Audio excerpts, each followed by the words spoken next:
Hello everyone, welcome back to Ninja Prep. This is Kapil Goyal. So this video is related to CSIR NET 2023 December exam preparation strategy video. इस video में हम बात करेंगे कि CSIR NET दिसंबर attempt या जून 24 attempt की preparation किस तरह से की जाए। अभी रिसेंटली जून के अंदर आप लोगों के CSIR NET एग्जाम फिनिश हुए हैं, तो जिन लोगों ने दिए थे उनके मिक्स से रिव्यू रहे, किसी के अच्छा एग्जाम हुआ, किसी का नहीं हुआ, कोई वापस से दिसंबर वाला अटेम्प्ट देना चाहता है, कोई टारगेट कर रहा है जून एग्जाम को। तो सभी की एक क्वेरी है कि हमें किस तरह से प्रिपरेशन करना चाहिए नेक्स्ट 6 मंथ के अंदर या नेक्स्ट 10 मंथ्स के अंदर, हम किस तरह से प्रिपेयर करें कि हमारा जो एग्जाम है वो बहुत अच्छी तरीके से जो है वो क्लियर हो जाए। और काफ़ी स्टूडेंट्स जो ऐसे भी हैं जो इस बार MSc फर्स्ट ईयर में आएंगे, MSc फर्स्ट में एडमिशन लेंगे, तो उन्हें भी प्रिपेयर करना है CSIR NET का। उन्होंने बहुत पहले से सोचा हुआ है कि हमें CSIR NET के लिए प्रिपेयर करना है। तो ये वीडियो उन सभी बच्चों के लिए है जो CSIR NET का प्रिपरेशन कर रहे हैं, चाहे वो किसी भी जो कोर्स से हो, किसी भी प्रोग्राम से हो, चाहे वो फिजिकल साइंस से हो, चाहे वो मैथमेटिकल साइंस से हो, चाहे वो लाइफ साइंस से हो, है ना। तो ये वीडियो को मैं कंटिन्यू करूं उसके पहले यदि आप इस चैनल पर नए हैं, चैनल को आपने सब्सक्राइब नहीं किया है, तो प्लीज चैनल को सब्सक्राइब कर दीजिए, वीडियो को लाइक कर दीजिए और शेयर कर दीजिए। आप लोग मेरा जो ऐप है उसे भी डाउनलोड कर सकते हैं। डाउनलोड आप करेंगे तो किस नाम से करना है, ninja prep by Kapil sir. ये कहाँ मिलेगी आपको? ये मिलेगी गूगल प्ले स्टोर पर। आप इस ऐप को भी डाउनलोड कर सकते हैं। इस वीडियो के अंदर जो मैं आपको प्रिपरेशन स्ट्रेटेजी बताऊंगा, हो सकता है कि आपका कुछ अलग मेथडोलॉजी हो, आप कुछ अलग मेथड से प्रिपरेशन करते हो, किसी की कुछ मेथड हो सकती है प्रिपरेशन की, पर आई एम श्योर कि एट लास्ट जब आप इस वीडियो को पूरा देखेंगे तो कुछ ना कुछ सीख कर आप जरूर जाएंगे, कुछ ना कुछ नई बात आपको जरूर जानने को मिलेगी। तो चलिए कुछ बुलेट पॉइंट्स में हम इस चीज को डिस्कस कर लेते हैं कि किस तरह से आपको अगले 6 महीने या अगले 10 महीने अपनी जो CSIR NET की प्रिपरेशन है उसको करना है। तो सबसे पहले मैं बात कर लेता हूं नो योर सिलेबस। अब नो योर सिलेबस ये जो पॉइंट है ये स्पेशली उन बच्चों के लिए है जिन्होंने अभी MSc के अंदर एडमिशन लिया है, जो अभी MSc फर्स्ट ईयर में आए हैं उन्होंने, या फिर जो अभी बिगिनर है, यानी कि जिसने अभी CSIR NET की प्रिपरेशन करना स्टार्ट जस्ट किया है या वो करने वाला है या वाली है। तो ये जो पॉइंट है उनके लिए सबसे पहले आप क्या कर रहे हैं, CSIR NET की साइट पे या गूगल पर सर्च करके आपकी जो भी रिलेवेंट कोर्स है, आप किसी भी स्ट्रीम से हैं, उसका आप सिलेबस डाउनलोड कर लें। सिलेबस डाउनलोड करने से क्या होगा कि आपको ये आइडिया लग जाएगा कि इसमें से कितना पार्ट आपका BSc MSc जो आपने कोर्स में पढ़ा है उससे मैच कर रहा है, कितनी चीज़ों पर आपकी पकड़ है, कितनी चीज़ें आपको आती है। ऐसा करने से क्या होगा कि आपको एक आइडिया लग जाएगा कि आपको प्रिपरेशन एटलीस्ट कम से कम कितने टाइम तक करना है, 6 महीने तक करना है या 12 महीने तक करना है, या किसी को हो सकता है कि ज़्यादा भी लग जाए टाइम। उसका कारण ये है कि अगर आपने अपने BSc MSc में बहुत अच्छे से पढ़ा हुआ है तो आपके बहुत सारे जो कंसेप्ट्स हैं या बहुत सारे टॉपिक हैं सिलेबस के वो मैच कर जाएंगे, तो उससे आपको ज़्यादा टाइम उसमें डिवोट नहीं करना पड़ेगा। डिवोट नहीं करना पड़ेगा मतलब आपके कॉन्सेप्ट बिल्डिंग वगैरह पहले से ही रहेगी, तो आपको बस थोड़ा बहुत एफर्ट और डालना है। कई बच्चे ऐसे होंगे जिन्होंने BSc MSc में बहुत ज़्यादा एफर्ट्स नहीं लगाए हैं, BSc MSc में बहुत ज़्यादा एफर्ट्स नहीं लगाए हैं, तो उसके कारण आपको अब जो है वो अपने कॉन्सेप्ट बिल्ड करने पड़ेंगे, क्योंकि जो CSIR NET के जो क्वेश्चन है वो इन डेप्थ क्वेश्चन आते हैं। ऐसा है नहीं कि आपने ऊपर से फॉर्मूला पढ़ा, लाइक CUET PG वगैरह एग्जाम जिसमें फॉर्मूला पढ़ा और आपका काम हो गया, तो ऐसा इस एग्जाम में नहीं चलता है। आपको इन डेप्थ नॉलेज होना बहुत जरूरी है। तो ये सिलेबस को जब आप देखेंगे एक बार तो उससे आपको आइडिया लग जाएगा कि आपको कितनी चीजें आती हैं, कितनी चीजें नहीं आती। मोर एंड लेस जो BSc और MSc का आपका सिलेबस होता है उसको ही कॉपी करता है ये, यानी कि उससे मिलता जुलता CSIR NET का सिलेबस होता है। MSc में भी जो MSc first sem second same के सब्जेक्ट होते हैं वो ज़्यादा डोमिनेट करते हैं, बजाय कि जो थर्ड सेम के सब्जेक्ट है और फोर्थ सेम के सब्जेक्ट हैं। वो बच्चे जो रिपीटर्स हैं या जिन्होंने एग्जाम दे लिया है तो उनको सिलेबस चेक करने से क्या मिलेगा, उनको ये आइडिया लग जाएगा कि कौन सा टॉपिक वो छोड़ के गए थे, वो कहाँ पर वीक थे, जिसकी वजह से उन्हें वापस से प्रिपरेशन करनी पड़ रही है। तो एक बार सिलेबस सारे बच्चे वापस से देख लें, जिन्होंने एग्जाम दे लिया है वो भी एक बार सिलेबस चेक कर लें, और जो एग्जाम देने वाले हैं या जो पहली बार अटेम्प्ट मारने वाले हैं तो वो भी एक बार सिलेबस को चेक कर लें। ये आपका पहला पॉइंट है। दूसरे पॉइंट की अगर मैं बात करूं तो दूसरा पॉइंट ये है कि decide your target and preparation method. जब आपने सिलेबस चेक कर लिया, तो मैंने कहा जब आप सिलेबस चेक कर लोगे तो आपको एक बहुत अच्छा सा आइडिया लग जाएगा। आइडिया क्या लग जाएगा आपको? अब ये पता लग जाएगा कि आपको कितने मंथ के लिए प्रिपेयर करना है। Either you have to prepare for 6 month और 12 मंथ और मोर देन 12 मंथ, है ना। आपको एक आइडिया आ जाएगा यहाँ से, क्या आइडिया आ जाएगा कि 6 मंथ की आपकी प्रिपरेशन सफिशिएंट रहेगी या 12 मंथ की प्रिपरेशन आपकी सफिशिएंट रहेगी या मोर देन 12 मंथ आपको प्रिपेयर करना पड़ेगा। यहाँ से ये एक आपको आइडिया लग जाएगा, क्योंकि आपने सिलेबस चेक कर लिया है और अब आपको अपने से अच्छा नहीं पता हो सकता कि मैं कितना पानी में हूँ, ये आपको सबसे बेहतर पता होता है, तो उससे आपको आइडिया आ जाएगा। दूसरी चीज़ है, जब आप ये डिसाइड कर लेंगे कि आपको 6 मंथ की सफिशिएंट रहेगी या 12 मंथ की सफिशिएंट रहेगी या उससे भी ज़्यादा आपको टाइम लग सकता है, तो उसके अकॉर्डिंगली आपको अपना टाइम टेबल बनाना पड़ेगा। हालांकि ये जो पॉइंट है टाइम टेबल बना के स्टडी करना, ये थोड़ा सा कॉन्फ्लिक्ट कर सकता है, कॉन्ट्राडिक्टरी हो सकता है, कई बच्चे इससे एग्री कर सकते हैं, कई नहीं कर सकते। परंतु जब आपको ये पता है कि मेरे को कितनी चीज़ें आती हैं, तो उसके अकॉर्डिंगली आपको टाइम बनाना पड़ेगा। भाई आप ये सोच के चल रहे हो कि चलो मेरे को कम चीज़ें आती है पर मैं 6 महीने ही दे सकता हूँ या दे सकती हूँ, तो उसके अकॉर्डिंगली फिर आपको अपने टाइम आवर्स से जो बांटने पड़ेंगे कि आपको एक दिन में कम से कम कितना पढ़ें, है ना, कि आपका 6 महीने में आप कवर कर पाएँ। अगर आप 12 महीने का लेके चल रहे हैं और आपको ठीक ठाक आता है, तो उसके अकॉर्डिंगली आप डिसाइड करें। तो ये आपको डिसाइड, जब आप सिलेबस देखेंगे तो वहाँ से आपको मदद मिलेगी। और फिर दूसरा आपको ये डिसाइड करना है कि आप कितना मेहनत दे सकते हैं, कितना मंथ दे सकते हैं, कितने साल दे सकते हैं, उसके अकॉर्डिंगली आपके दिन के जो घंटे हैं वो डिसाइड हो जाएंगे। फिर आप डिसाइड कर लें प्रिपरेशन मेथड। प्रिपरेशन मेथड का मतलब है कि आपको सेल्फ स्टडी करनी है और कोई कोचिंग ज्वाइन करनी है। सेल्फ स्टडी करनी है और कोई कोचिंग ज्वाइन करनी है। कई बच्चे होते हैं, ऐसा होते हैं जिनके जो बीएससी एमएससी के कॉन्सेप्ट्स हैं बहुत तगड़े होते हैं और उनको किसी दूसरे का समझ में नहीं आता है, वो खुद अपने सेल्फ स्टडी करते हैं। तो सेल्फ स्टडी आपको करनी है तो आप कितने घंटे देंगे, क्योंकि आपको फिर स्टैंडर्ड बुक से खुद ही जाके सब चीज़ें कवर करनी है। और अगर आपके नियर बाई एरिया में कोई ऑफलाइन कोचिंग बहुत अच्छा है जिसको आप ज्वाइन करना चाहते हैं, आपने बहुत नाम सुना है, उसे ज्वाइन कर सकते हैं। कोई ऑनलाइन कोचिंग बहुत अच्छा है जिसको आपने सुना है, कोई ऑनलाइन ट्यूटर बहुत अच्छा है जिसको आपने सुना है, तो आप उसे भी ज्वाइन कर सकते हैं। ऐसा करने से क्या होगा, आपका जो सेल्फ स्टडी वाला पार्ट है वो थोड़ा सा कम हो जाएगा। आप जो चीज़ें समझने में टाइम निकालेंगे वो टाइम क्या हो जाएगा, कम हो जाएगा। तो ये दोनों मेथड में से आपको ये डिसाइड करना है अपने प्रिपरेशन मेथड में से कि आपको सेल्फ स्टडी करनी है या कोई कोचिंग ज्वाइन करना है। तो दूसरा पॉइंट आपका हो गया कि आपको 6 month, 12 month, 4 month, more than 12 month, फिर आपको सेल्फ स्टडी करनी है, कोचिंग करनी है। फिर कई बच्चे ऐसे होंगे जो रिपीटर होंगे, है ना। रिपीटर होंगे तो उन बच्चों ने थ्योरी तो कवर की हुई है, थ्योरी कवर की हुई है, तो अब उनको ये चाहिए कि हमें ज़्यादा से ज़्यादा क्वेश्चन करने हैं। क्यों? क्योंकि हम एग्जाम में मात इसलिए खा गए, हमारा जो पिछला एग्जाम का जो एक्सपीरियंस है वो ये कह रहा है कि हमारी क्वेश्चन की जो प्रैक्टिस थी वो कम थी, हमें क्वेश्चंस प्रॉपर तरीके से समझ में नहीं आए, क्वेश्चन से डील करना हमें नहीं आता। तो यहाँ से आपको एक पता लग जाएगा कि आपको, अगर रिपीटर जो बच्चा है तो उसको ये पता लग जाएगा कि मेरे को क्या चाहिए, मेरे को प्रैक्टिस क्वेश्चंस बहुत ज़्यादा चाहिए, मैं बहुत ज़्यादा क्वेश्चंस की प्रैक्टिस करूँ या मुझे कोई क्वेश्चंस की प्रैक्टिस कराए।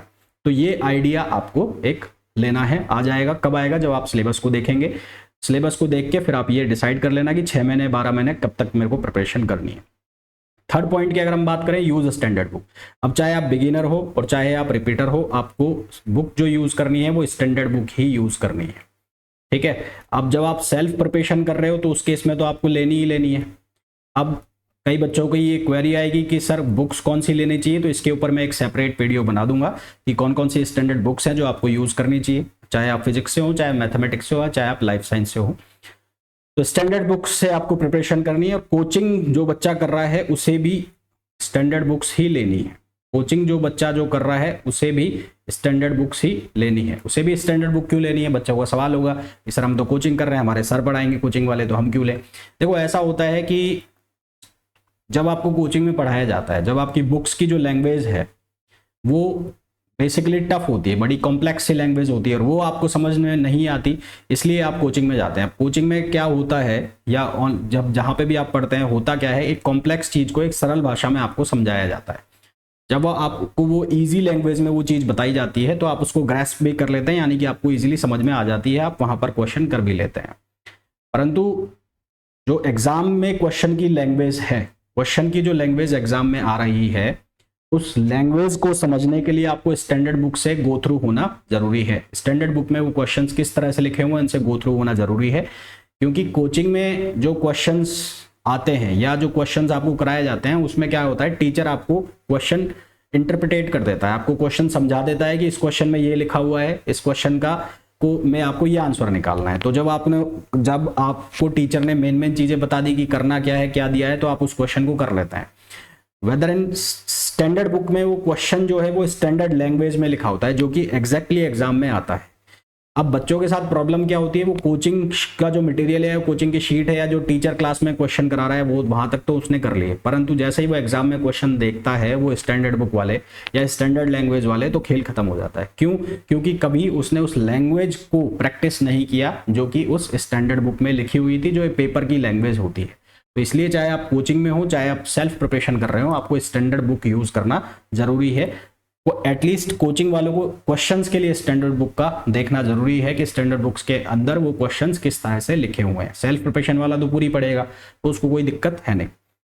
फिर नेक्स्ट बात करते हैं प्रीवियस ईयर क्वेश्चन। तो प्रीवियस ईयर क्वेश्चंस आपको जरूर करने हैं। अब प्रीवियस ईयर क्वेश्चन के ऊपर बच्चों का क्वेश्चन आता है कि हम सब्जेक्ट खत्म करने के बाद करें या उसको टॉपिक के साथ करें। तो देखो, जैसे जैसे आपका टॉपिक खत्म होता जाए या टॉपिक के साथ साथ आप प्रीवियस ईयर क्वेश्चंस कर लें अलॉन्ग विद टॉपिक। ठीक है, अलॉन्ग विद टॉपिक, मैं तो यही कहूंगा अलॉन्ग विद टॉपिक कर ले। क्यों? क्योंकि जो जो आप टॉपिक करते जा रहे हैं, तो उससे आपको आइडिया लगता जाएगा इस टॉपिक से कितने क्वेश्चन पूछे गए, ये टॉपिक कितना इंपॉर्टेंट है, कितना इंपॉर्टेंट नहीं है। तो आपकी फाइनल प्रिपरेशन स्ट्रेटेजी में उसको हेल्प मिलेगी। जब आप फाइनली रिवाइज कर रहे होंगे तो ये आपको आइडिया लग चुका होगा कि किस टॉपिक से क्वेश्चन ज़्यादा आते हैं, किससे कम आते हैं। अब सवाल ये है कि अब ये टॉपिक वाइज क्वेश्चन कैसे लिए जाए। तो बहुत सारी स्टैंडर्ड बुक्स आती है मार्केट में, बहुत सारे पब्लिकेशंस की प्रीवियस ईयर कोई बुक्स आती है जिनमें जो प्रीवियस ईयर क्वेश्चन है उनको टॉपिक वाइज डिस्ट्रीब्यूट किया हुआ है। और आप खुद भी करना चाहते हैं तो ये कर सकते हैं, नेट की साइट जो है उससे प्रीवियस ईयर क्वेश्चंस डाउनलोड कर लो, पर उसमें थोड़ी सी तुम्हें मेहनत करनी पड़ेगी, सेग्रीगेट करना पड़ेगा क्वेश्चंस को टॉपिक वाइज। तो ये अब आपका डिसीजन है कि आपको परचेज करनी है वो बुक या फिर आपको जो खुद अपने एंड पे ये काम करना है। फिर अगर नेक्स्ट बात की जाए नेक्स्ट की, तो give proper time to aptitude section. अब बच्चे क्या करते हैं, जो CSIR नेट का पेपर है उसमें 2 सेक्शन होते हैं, एक आपका जो सब्जेक्ट है उसका सेक्शन होता है, जो भी फर्दर 2 सेक्शन में होता है, और एक एप्टीट्यूड का सेक्शन होता है। तो बच्चे करते क्या है कि जो एप्टीट्यूड सेक्शन है उसको वो लास्ट टाइम पे करने की कोशिश करते हैं। लास्ट टाइम पे करने की कोशिश करते हैं तो ऐसा नहीं है कि वो नहीं होते उसके क्वेश्चन तो उसके हो जाते हैं, परंतु एप्टीट्यूड सेक्शन एक ऐसा सेक्शन है जो आपके मार्क्स को इंक्रीज करता है, आपके मार्क्स को बढ़ा देता है। और यहीं पर आप गलती करते हैं, जो चीज आसानी से आपको मार्क्स दिलाती है उसको आप लास्ट में करते हैं, और लास्ट में करने के चक्कर में कुछ चीजें जरूर से जरूर छूटती हैं। तो ये जो 15-20 क्वेश्चन होते हैं एप्टीट्यूड के, तो ये आपके जो मार्क्स हैं वो बढ़ा सकते हैं, ये मार्क्स बढ़ा सकते हैं, साथ ही साथ आपका सिलेक्शन भी ये इंश्योर कर सकते हैं, क्योंकि वो 10-15 नंबर का जो गैप रहता है आपके सिलेक्शन नहीं होने का, वो यहाँ से बढ़ सकता है। तो जो एप्टीट्यूड सेक्शन है उसको आपको प्रॉपर टाइम देना है। प्रॉपर टाइम का मतलब प्रॉपरली टाइम लगभग आधा घंटा 30 मिनट आप डेली दे के चलो। अगर आप प्रिपरेशन कर रहे हो तो कम से कम 30 मिनट डेली देते चलो। 30 मिनट डेली प्रिपरेशन करोगे तो एट लास्ट आप देखोगे कि आप जो एप्टीट्यूड सेक्शन है वो प्रॉपर तरीके से कवर कर चुके हो, और जब ये प्रॉपर तरीके से कवर हो जाएगा तो डेफिनेटली आपके मार्क्स भी अच्छे खासे आ जाएंगे। फिर आपको ये डिसाइड करना है, मैंने यहाँ पर पॉइंट लिखा नहीं है, आपको ये डिसाइड करना है कि how many subjects you have to read. How many subjects है ना। तो हाउ मेनी सब्जेक्ट्स का मतलब क्या हो गया, जैसे फिजिकल साइंस की बात करूं तो फिजिकल साइंस के अंदर जो सब्जेक्ट्स हैं 9 हैं, 9 सब्जेक्ट है। अगर मैं बात करता हूं ये आपके जो लाइफ साइंस वाले सब्जेक्ट हैं, लाइफ साइंस की मैं बात करूं तो लाइफ साइंस के अंदर 13 यूनिट होती है। तो अब आपको ये डिसाइड करना है कि मेरे को पूरे, या मतलब आपका जो भी कंसर्न सब्जेक्ट है उसके मेरे को पूरे सब्जेक्ट करने हैं या कोई 5 या 6 सब्जेक्ट करने हैं। पूरे सब्जेक्ट करने के लिए आपको प्रॉपर टाइम चाहिए। प्रॉपर टाइम का मतलब वही साल भर या पूरा 1.5 साल, जो भी आपका बेसिक नॉलेज है उसके ऊपर डिपेंड करता है। और अगर आप 6 महीने या 8 महीने का सोच के चल रहे हैं तो आप कम से कम कितना सब्जेक्ट कवर करें कि आपका जो एग्जाम है वो ठीक ठाक मार्क्स के साथ निकलता है। तो जनरली फिजिकल साइंस में तो क्या होता है, बच्चे 9 में से कोई भी 5 या 6 सब्जेक्ट प्रिपेयर करके जाते हैं अलॉन्ग विद द एप्टीट्यूड। तो 5-6 सब्जेक्ट या अलॉन्ग विद एप्टीट्यूड या 6 सब्जेक्ट अलॉन्ग विद एप्टीट्यूड, ये आपको डिसाइड करना होता है। अब आपको ये देखना होता है कि कौन से सब्जेक्ट वो 6 या 5 आपको पकड़ने हैं जो आपको प्रिपेयर करने हैं। तो उनके लिए आपको प्रीवियस ईयर क्वेश्चन का एनालिसिस करना होता है। कौन से ऐसे इजी सब्जेक्ट है जिनको हम कर लें और उनसे ज्यादा क्वेश्चन आते हैं, या कौन सा ऐसा बड़ा सब्जेक्ट है जिससे ज्यादा क्वेश्चंस आ रहे हैं। तो इसके ऊपर भी मैं एक सेपरेट वीडियो कर दूंगा कि आपको कौन से जो सब्जेक्ट्स हैं वो कवर करने चाहिए। तो ये आपको डिसाइड कर लेना है कि आप कितने सब्जेक्ट्स कवर कर रहे हैं। अगर आप पूरे करने को जा रहे हैं, मतलब ये पूरे जितनी भी यूनिट्स हैं या जितने भी सब्जेक्ट्स हैं, तो उसके लिए आपको टाइम चाहिएगा। तो उसके लिए टाइम चाहिएगा तो अपना जो आप आर बनाएंगे, जो टाइम टेबल बनाएंगे, तो उसमें नंबर ऑफ आवर्स भी आपको बढ़ाने पड़ेंगे, क्योंकि डेफिनेटली फिर आपको सिलेबस जल्दी भी कंप्लीट करना पड़ेगा। अगर आप पूरे के पूरे सिलेबस के लिए जा रहे हैं तो 9 के 9 सब्जेक्ट, अगर फिजिकल साइंस की बात करूं तो उसको कवर करने के लिए आपको प्रॉपर टाइम चाहिएगा। तो आपको वर्किंग आवर्स जो अपने डे में आर हैं, 10 घंटे की जगह आपको 13 घंटे 14 घंटे ऐसे आपको बढ़ाने पड़ेंगे। मतलब जितने भी आवर्स बनाते हैं आप, पढ़ाई का शेड्यूल देते हैं, उसके हिसाब से आपको प्रिपेयर होना पड़ेगा। फिर हम बात कर लेते हैं प्रैक्टिस, रिवाइज रिवाइज रिवाइज। फिर आपको क्या करना है कि जैसे जैसे आपके सब्जेक्ट कंप्लीट होते जाएं तो उसका एक आपको प्रॉपर रिवीजन प्लान बनाना है। अब जैसे पहला सब्जेक्ट आप कोई पढ़ोगे तो पहला सब्जेक्ट हो जाएगा, बहुत आसानी से हो जाएगा, आपको वो आ भी रहा होगा। पर जैसे जैसे सब्जेक्ट्स बढ़ते जाएंगे तो पाइल्स की तरह, पेपर पाइल्स की तरह, मतलब जैसे पेपर के ऊपर पेपर, पेपर के ऊपर ऐसे इकट्ठे होते जाते हैं, तो बहुत सारे सब्जेक्ट इकट्ठे हो जाएंगे। तो सब्जेक्ट ओवरलैप करेंगे तो आपको ऐसा लगेगा कहीं ना कहीं दिमाग में होगा कि मैं चीजें भूल रहा हूं या भूल रही हूं। तो उसके लिए आपका प्रॉपर एक रिवीजन प्लान होना चाहिए। कई लोगों का प्लान होता है कि सारा सिलेबस करने के बाद हम रिवाइज करेंगे, तो वो एक तरह से शुरुआत ही हो जाती है कि मैं चीजें वापस से शुरू कर रहा हूं। तो बेटर ये है कि जो अपना रिवीजन प्लान है वो इस तरह से बनाए कि आपका नया सब्जेक्ट भी चलता रहे और जो पुराना सब्जेक्ट है उसका रिवीजन भी होता रहे। रिवीजन के साथ साथ आपको जो टेस्ट है वो टेस्ट भी लगाने हैं आपको। अब टेस्ट आपको कैसे लगाने हैं वो डिपेंड करता है, वो टेस्ट बहुत सारे होते हैं, यूनिट वाइज भी होते हैं, सब्जेक्ट वाइज भी होते हैं, कई कोचिंग्स की टेस्ट सीरीज भी चल रही होती है, तो अलग अलग मेथड होते हैं, पर वो रिवीजन के साथ आपको टेस्ट सीरीज भी देना है। और जो लास्ट के 20 दिन बचते हैं, आप जब भी एग्जाम देंगे लास्ट के 20 और 30 दिन के अंदर आपको भयंकर तरीके से रिवीजन करना है, प्रॉपरली रिवीजन करना है, प्रॉपरली टेस्ट देने हैं और रिवीजन प्रैक्टिस इस चीज के ऊपर फोकस रखना है। एप्टीट्यूड सेक्शन को बिल्कुल भी नहीं भूलना है। तो ये मेरे अकॉर्डिंगली कुछ प्रिपरेशन स्ट्रेटेजी थी, जिसको आप फॉलो अगर करते हैं तो वो डेफिनेटली आप लोगों के लिए हेल्पफुल हो सकती है। आप लोगों की भी इसके अलावा कोई प्रिपरेशन स्ट्रेटेजी अलग से हो सकती है, तो हर किसी की अलग अलग होती है। तो हो सकता है कि कई लोगों को ये अच्छी लगे, हो सकता है कि ये कई लोगों को ना पसंद आए। फिर भी एट लास्ट जो मैंने शुरू में कहा, आप इस वीडियो से कुछ ना कुछ सीख कर जरूर जाओगे। अगर आप लोग प्रिपेयर करना चाहते हैं CSIR नेट फिजिकल साइंस के लिए, है ना, बेसिक से प्रिपरेशन करना चाहते हैं, तो आप मेरे बैचेज हैं उन्हें ज्वाइन कर सकते हैं, जो कि 5 जुलाई से स्टार्ट हो रहे हैं। उनका डिटेल मैं ऑलरेडी दे चुका हूँ, डिटेल वीडियो में बना चुका हूँ। फिर भी आपको कोई क्वेरी है तो डिस्क्रिप्शन में जो नंबर दिए गए हैं उन पर कॉल करके आप पूछ सकते हैं। आप मेरा ऐप भी डाउनलोड कर सकते हैं, जो थंबनेल पे भी शो हो रहा है, और डिस्क्रिप्शन में भी उसका लिंक है, ninja prep by Kapil sir, आप उसे भी डाउनलोड कर सकते हैं। तो इस वीडियो में इतना ही, मिलेंगे CSIR नेट के ऊपर ही एक नेक्स्ट वीडियो में। Till then thank you, bye bye.